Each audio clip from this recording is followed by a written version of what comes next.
Well, good evening, everyone.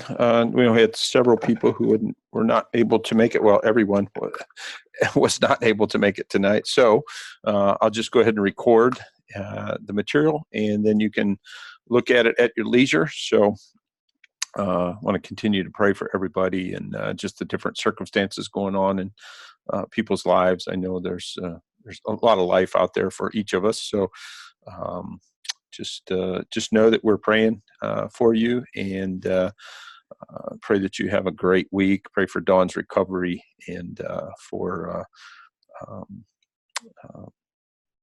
uh, Ashley's son.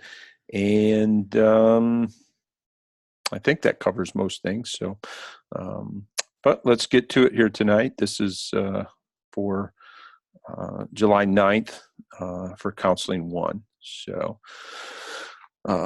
tonight we're going to just take a brief look at cognitive and behavioral psychology. So these are really some of the more prevalent approaches and modalities that are out there nowadays for working with clients. So the first half we'll look at behavior therapies, and then we'll look at cognitive therapies. So behavior therapies typically define the problem as a behavior problem, obviously given its name. So it determines the conditions that cause problem behaviors, and then we try to intervene to eliminate or decrease the problem behaviors.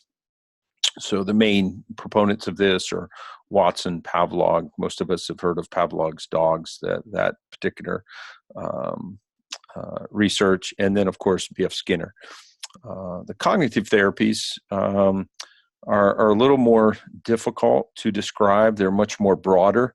They kind of came from and grew out of behavioral therapy, where it fell short. Cognitive behavior or cognitive therapy kind of grew into. So basically, they seek to identify and change disturbing thoughts, which they say would be linked to behaviors. This is a very popular approach, and so things like CBT, cognitive behavioral therapy, are one of the most prevalent modalities that's used out there for many types of situations. And of course, the newer versions, there's several waves of cognitive therapy. The third wave is kind of currently what we're in now, but the newer versions include mindfulness and acceptance type approaches. So these are often looked at as postmodern type approaches as well. So truth, from a biblical concept, then truth is somewhat relative to the concepts of working with your clients. So behavioral therapy is kind of empirical data is the thing when it comes to determining truth. So um, if it's not supported by data, then they're really not concerned with it. So this kind of was a reaction, or grew out of a reaction to the what was considered by some to be bizarre ideas that came with psychoanalysis.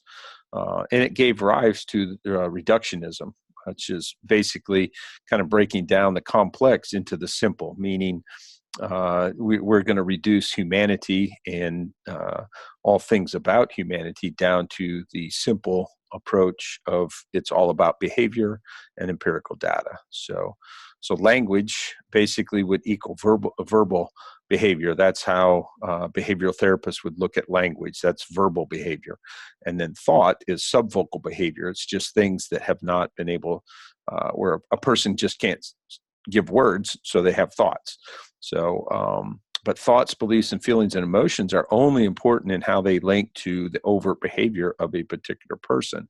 So we really don't have much concern as behavioral therapists about thoughts, beliefs, and feelings and emotions, except to how they link and point to the behavior problem that a person might have.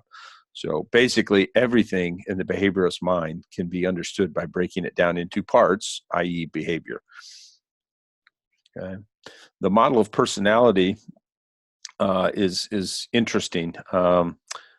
One basically only needs to understand the laws of learning to understand personality of any client. So, but basically, the idea is a person then is a bundle of behaviors, behavior patterns, reflexes, perceptions, and impressions. This comes from page 171 of the Buttman book.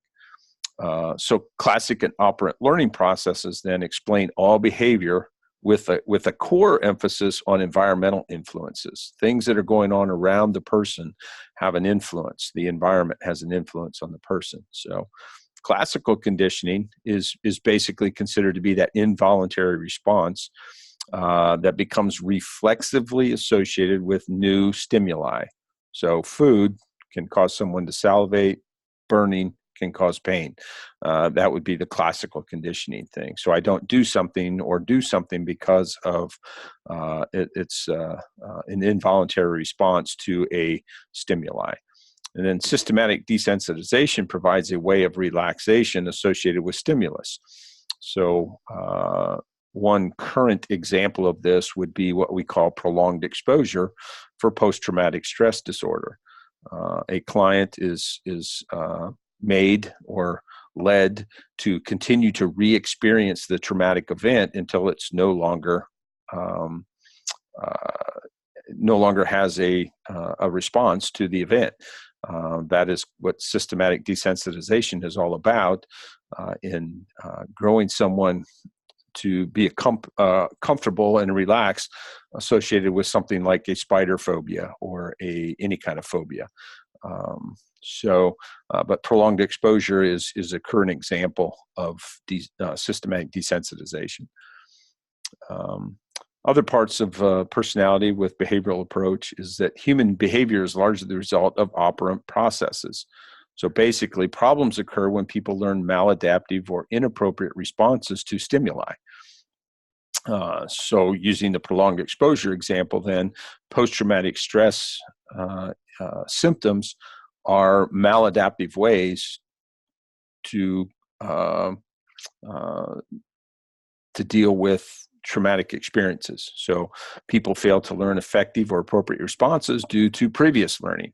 Now, when you think about this, there's a lot of truth. So if I grew up in a family where my parents were very critical people, say, and I never did anything right, then I would get really good at not being good enough. So my maladaptive response to criticism would be that there's something wrong with me. I'm not good enough. And so that would be an example of that. The wrong environmental contingencies are provided in response to maladaptive behaviors. So we're choosing the wrong responses to maladaptive behaviors. So this also kind of includes social learning theory, where social influences on the development of behavior are considered. So observational learning and self-efficacy then are pieces and parts of social learning theory, that if we grow up in a particular social environment, those influences have a lot to say about the development of our behavior and, of course, the maladaptive or inappropriate responses we might have to that social influence. And some of these could even be generational.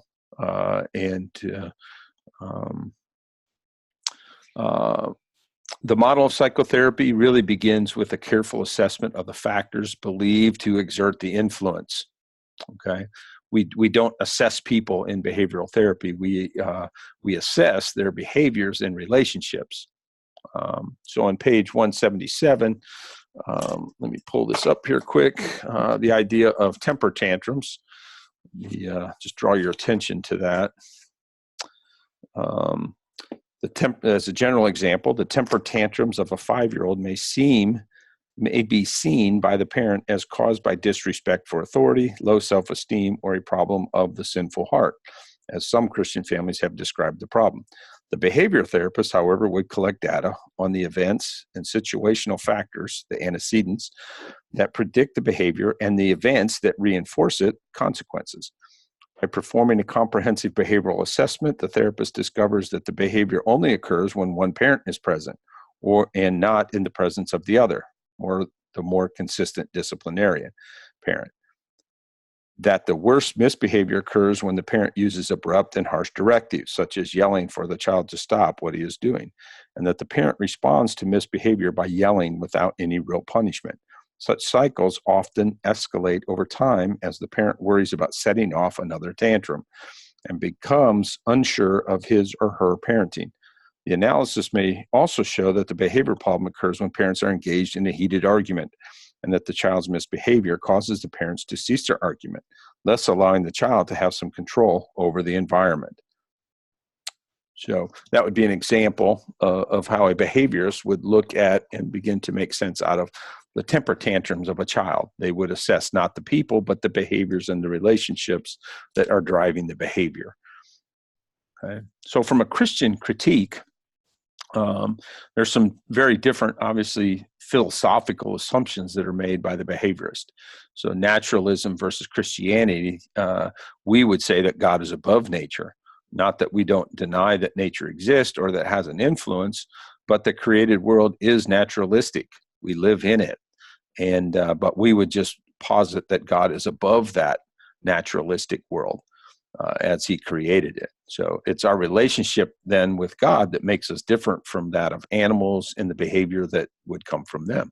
So pure naturalism really doesn't have any kind of acknowledgement of a spiritual realm.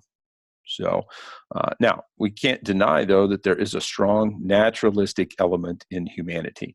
We do live within nature. It does have its influences. We make decisions and have behaviors because of all of the influence of nature.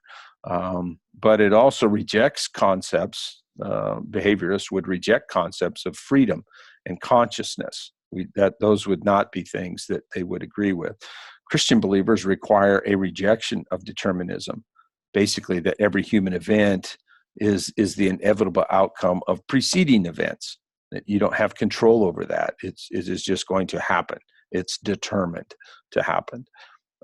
So human beings then are regarded as responsible. We have a choice to act other, meaning to do something different, whereas the behaviorists would say, no, you don't. You are determined to act in this way, behave in this way because of the preceding events in your life. Okay. The model of personality, a concept generally of general human responsibility then is not possible, since each behavior pattern has its own specific controlling conditions that bear no relationship to the person as a whole. No person then is to be held responsible. Interesting concept, very different from Scripture, where we are held responsible for our choices and our behavior. So you can see where those are kind of diametrically opposed almost. Within the behaviorist approach, the only response patterns are to be modified, whereas the Christian perspective would be that behavior flows from the heart. As a man thinks in his heart, he is, Scripture talks about. So there's no good or bad within our characters as far as the behaviorists would say, whereas we would definitely disagree as believers and would say, no, we have a sin nature that's a part of us that has a lot to do with our behavior. So not every behavioral pattern then is the index of the state of the person, the Christian would say, whereas the behaviorists would say, no, the behavior pattern is an index of the state of the person. Behaviors for the behaviorist are not atoms unconnected with the heart. We would say as believers that behaviors are connected with the heart without a doubt. They flow from the state of our heart.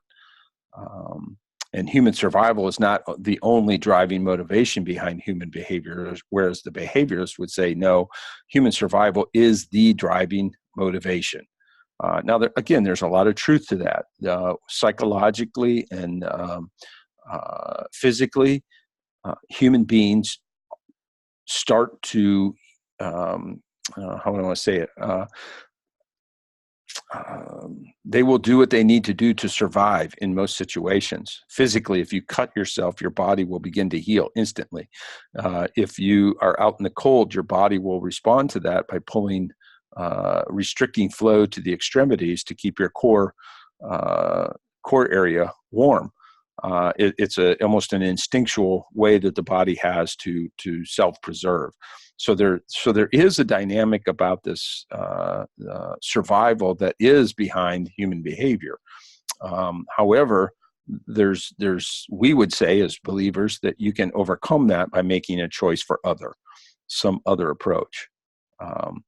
Anything can be a motivator. not one core human motivation. There's no one core human motivation. So, and not all drives are animalistic.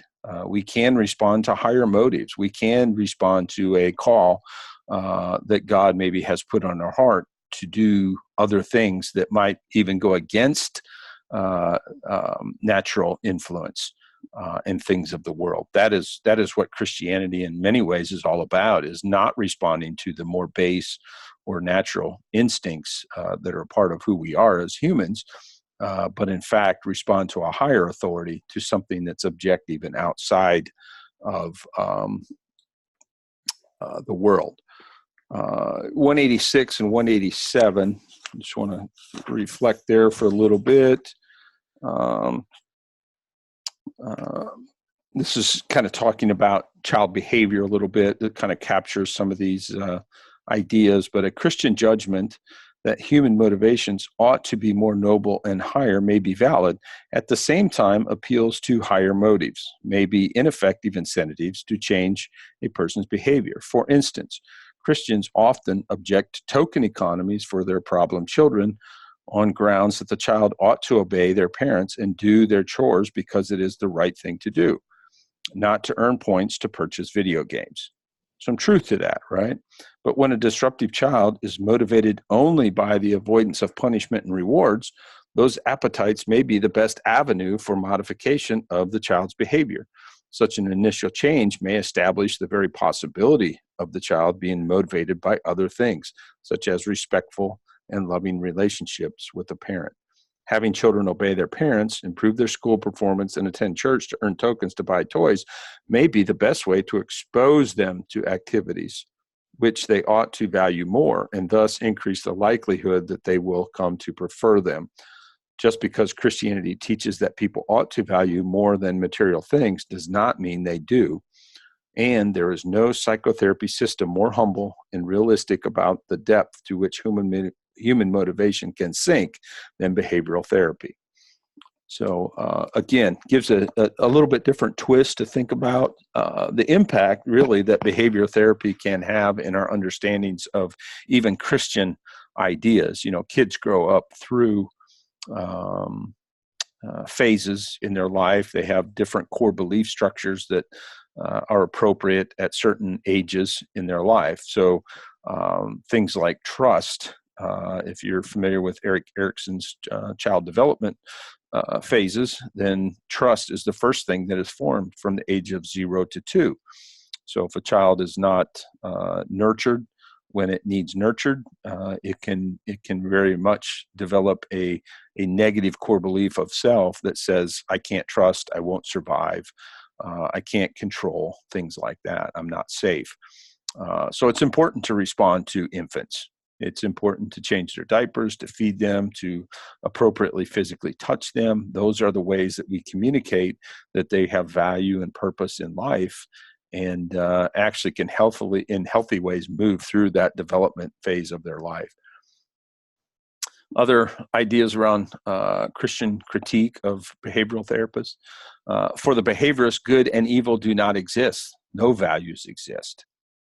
All right, there is not any right or wrong, which is interesting because that's an absolute statement that the behaviorists would make, which would say that there is some value that exists, that they would even say that good and evil do not exist.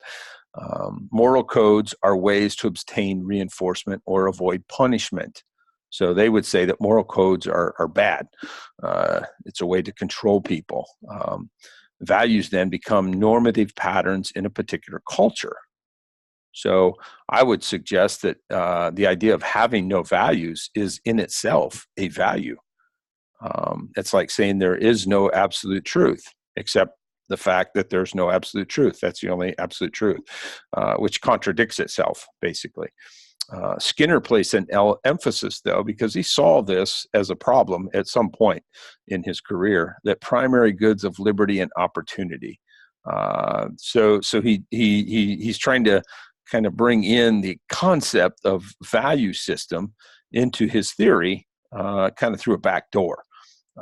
So there are primary goods of liberty and opportunity that humans should take advantage of because there's something good about them, which I would contend would be of value.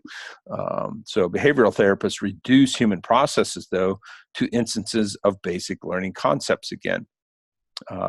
And again, this is reductionism. This is taking complex things and making it simple. And in the process, we lose then what it means to be human. Humans are complex. They do have a lot of things. Yes, can we be broken down and look at different pieces and parts of what it means to be human and analyze that and use it to make changes? Absolutely, we can. But to say that that's all we are, that we are not to live in a loving relationship with God and to love our fellow man, I think would be a huge, huge mistake. So we do this at some point when we make a decision about treatment with the client. We are reducing things and making a decision at some point in time to say, here's what I'm going to do as an intervention for the problem that I see. So we're reducing our treatment plan for a client that we might have as a therapist to address a particular issue. That is a reduction of sorts when you look at what counseling does. Okay, so we don't completely throw the idea out. We do kind of default to that at times. So humans, though, from a Christian perspective, were created to have dominion over the earth. They have a purpose, whereas the behaviorists would say, not so much. God deals with us through consequences to our behavior. Okay. And so the behavioral theory is a good reminder for us that consequences to behavior are important. They can influence and change us. Okay. Nothing more important, though, than the God of the universe entering our heart and bringing us to a whole new personhood. Christian views are open to the notion of habit. Which behaviorists would be all about. So in Ephesians 4:22 and 24, we're told to put off and put on, old clothes and put on new clothes, habits, behaviors. So Paul recognized that in Scripture, and I think God recognizes that we do have a behavioral piece to us that is rooted in our habits. And it's something that we have to put off and then put on, but we would understand that as flowing out of the change in heart as being very, very important. So Skinner did hold that we must have implicit ethical commitments in society. So there is kind of this contradiction of sorts with Skinner. And if you go to page 191 in the first paragraph, it says this: his critics, Skinner's critics, point out the contradiction of saying on one hand that all behavior is determined, everything happens as it must, while at the same time saying we must seize the opportunity now to reform and reshape humanity to save our race and better our plight. Well, those are definitely contradicting statements. He's endorsing that everything is predetermined, but then we have a responsibility to change. So that's a purpose, and that would be an inherent contradiction within his system that Christianity deals with very differently. Okay, so the idea that you can't escape implied values, otherwise the client is always right. If we think about our working with someone in the counseling room, if we have no values, what do we have to offer to our client? Whatever they say, whatever they do is always right. It's always determined by whatever the client thinks is helpful. On page 191, again, without a built-in explicit model of healthy humanness, behavior modification becomes almost a collection of techniques in search of an application. So the idea is that there's these behavioral interventions and techniques that we can use, but they aren't connected to any kind of model or personality view of humanity that has any kind of importance. They are a collection of techniques in search of an application. So we just kind of use things as we need to. Important elements of human action are exclusively in the present. For the behaviorist, the past does not matter, nor does it inform what might need to happen now or why it's even happening now. It's always looked at as being in the present. Um, so we would um, very much disagree with that from a Christian viewpoint. The accountability of the present and moving forward is good, but cause is important. What caused the problem that we're having now? If we don't change the root cause, it's most likely doomed to repeat itself. Um, so the therapist is the least important person in behavioral therapy, which is interesting. And unfortunately, I would say that there's probably a lot of truth to that. And because we have such poor therapists out there, they probably are the least important person in the room. But behavioral therapy corresponds well to the Christian concept of stewardship, though. On page 194, you can read a little bit about that. The idea that we are called to be stewards, and that is something that can cause us to modify our behavior to achieve the results that God might like us to have in our world. And also the whole idea that behavioral therapy is pretty effective with children and adolescents, which makes sense as they're learning how to manage the influence of the world and people in their lives. That behavior therapy can be very, very helpful in that. Cognitive therapy. So, kind of mentioned this early on that the first wave was the movement from behavioral therapy to kind of the cognitive dynamic and the idea that there can be shifting thoughts and behavior associated with working with a person or understanding a person. The second wave, the second wave was really about Ellis and Aaron Beck and Mickenbaum. These are people with cognitive behavioral therapy and rational emotive behavioral therapy. But they focused on understanding and changing internal events, meaning thoughts, beliefs, assumptions that we might have. If we can change that, the behavior would follow. And that's turned out to be fairly true. I would say there's even a biblical perspective on that God changes the inward part, and then we have an outward change in behavior. The third wave that came later draws from many sources of influence. So this is much more where the postmodern and the spirituality focus comes in to cognitive therapy. And the contextualism of the culture or of the situation that a person is in has a lot to do with understanding them and determining the influences that we would want to work with to bring about a change. So cognitive therapy lacks, though, a coherent personality theory. And it's kind of troublesome in some ways because the assessments and all the interventions that are used can be kind of haphazard. They're just kind of thrown in there, kind of an eclectic way of looking at things and trying to bring about change. Now, the good part of that, though, is that leaves a void then that can be filled by Christian views because they don't have a coherent personality theory. Guess what? Scripture has the stuff that can fill that void. And I would say that that's true also with behavioral therapy as well. So, but the whole cognitive therapy allows kind of for a softening of this real radical behaviorism that was out there earlier, and kind of incorporates internal events and these what they would term mental representations of reality. So again, our thoughts, our beliefs, our assumptions that really matter and can be changed. Again, so as a man thinks in his heart, he is. And we're called to consider those things as believers, informed by Scripture, of course. Okay? So cognitive therapy then is really a much softer form of reductionism, determinism, and anti-mentalism.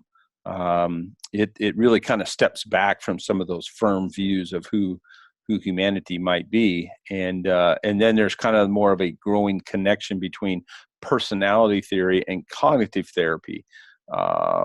Even though it's still disappointing, that they could do so much more if they had a biblical perspective on personality theory, and it'd be interesting if they were to embrace that. But again, theology is not something, particularly Christianity, is not something that cognitive therapists would embrace. REBT, personality theory, follows this ABC format, and you may have heard about this. So basically, you have an activating event, we have beliefs about things, and then that kind of leads to consequent emotions that go with that. So Albert Ellis, who's a big CBT guy, he was the founder of it. People are not disturbed by events, but by beliefs about events. Again, some pieces of that are pretty important for us, even as believers. It's the meaning we ascribe to events that really is pretty important. I would say also, though, that there are many events that are disturbing and should be considered disturbing because they're wrong.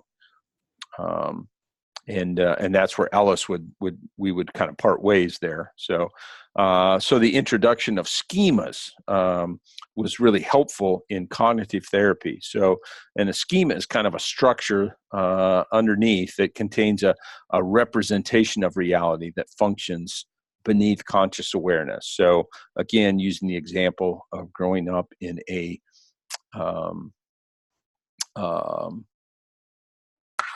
critical home, in the idea that my schema, my approach then of understanding myself, my perception, attitude, and belief of self would be one of, I'm not good enough.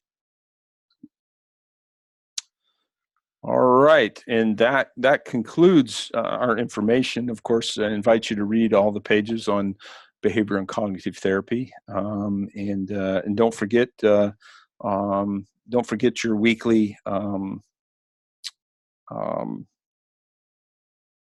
online questions and stuff that you need to be doing. I'm not sure if I've seen any of those yet, so don't forget to look at your discussion boards that you need to be completing. So again, hope you all have a great night, and we will stop there. So God bless.